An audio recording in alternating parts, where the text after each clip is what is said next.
Yun na nga no mga bayaw, siyempre no, nandito tayo ngayon kay Rides Bicycle Shop no. Napadaan tayo rito, siyempre kasama ko yung tropa ko rito, si Paring Dave no.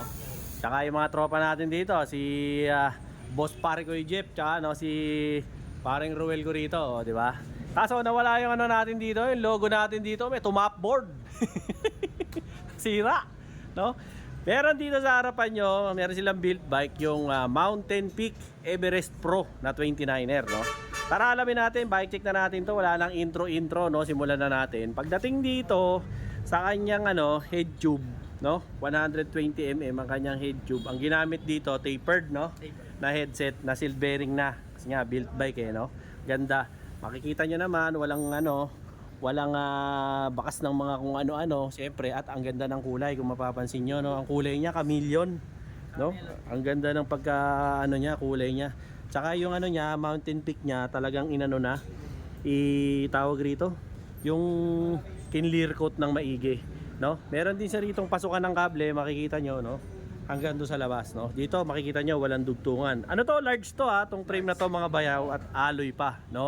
Ginamit naman sa kanyang cockpit set, cockpit ni ni InSpeed, no. Alloy yung kanyang yung kanyang stem, tsaka yung kanyang manibela rin, no. Ang manibela niya 800 mm, no. Tapos naka-wide siya, pero naka siya 9 degrees na na back sweep, no. Tapos MT200 na Shimano hydraulics ang ginamit sa kanya. Pagdating sa kanyang shifter, 1/12 to ni Shimano Jore, no? M6100 ang ginamit sa kanya. Sa grips, okay na okay yung kanyang grips, kasi bakit? Merong may palm rest siya. Magandang gamitin yung kanyang grips. Tapos pagdating naman sa tinidor, 34 ang kanyang stanchion. Ilan travel nito, Paring Dave? Ilan to kay Jeff? Travel niya? 120. 120 ang travel nito, tapos may lockout na rin. Air shocks to na gawa ni Mountain Peak din. O yan. Na Hunter?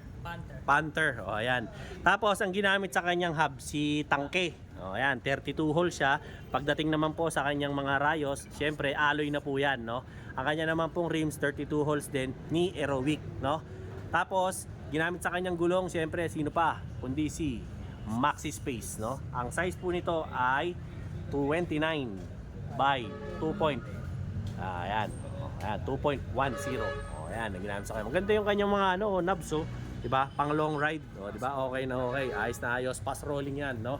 Sa kanya naman pong seat tube, ang ginamit sa kanya yung pang madamot, hindi to quick release, no? Di Allen to, para stay put lang yung kanyang Ang haba ng kanyang seat post ay 350 mm, no? Tapos 31.6 po yung kanyang circumference o radius, no? InSpeed din yung kanya pong upuan, no? May butas sa gitna. So pwede ito sa init, pwede nito sa ulan, matibay, maganda. Synthetic leather ang ginamit na material dito, no? Pagdating po sa kanyang crank, ang ayan, naririnig niyo na yung yung hub. Pero hindi muna 'yun ang pag-uusapan natin. Ito yung kanyang crank, no? Anong brand to?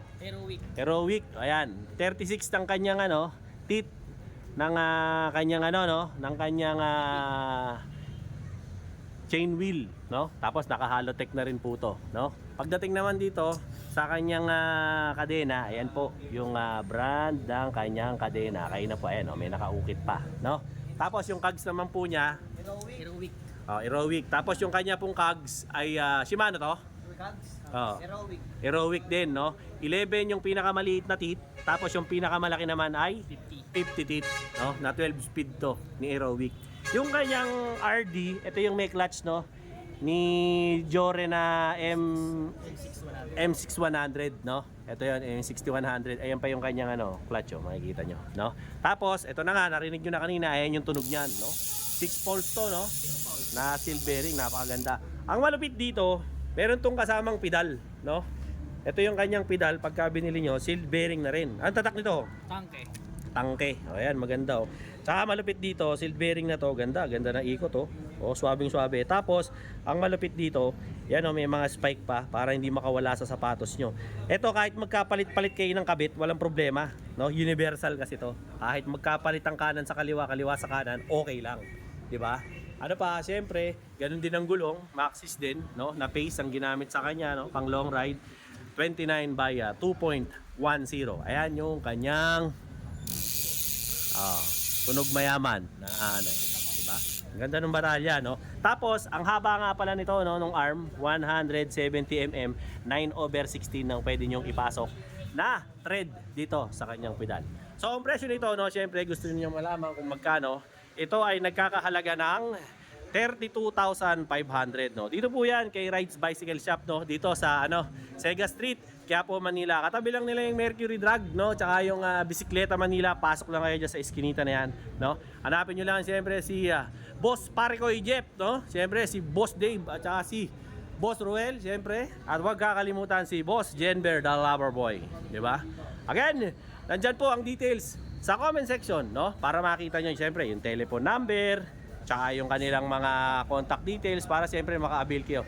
Ganito lang, no, pagka sabihin nyo para mabigyan kayo ng discount, napanood nyo to kay Dinoboy TV, kay Bayaw, no. So, pipiliin nila kayo kung discount o freebies, no. Pag freebies, bibigyan yata kayo nila ng helmet, no. Helmet, ano ba? Helmet, ilaw, bottle cage. O yan, padlock. helmet, ilaw, battle cage, at saka padlock. Either or lang, discount o di kaya ay freebies. Yan lang ang pipiliin nyo, alright? So again, Dinoboy TV po, saying peace out.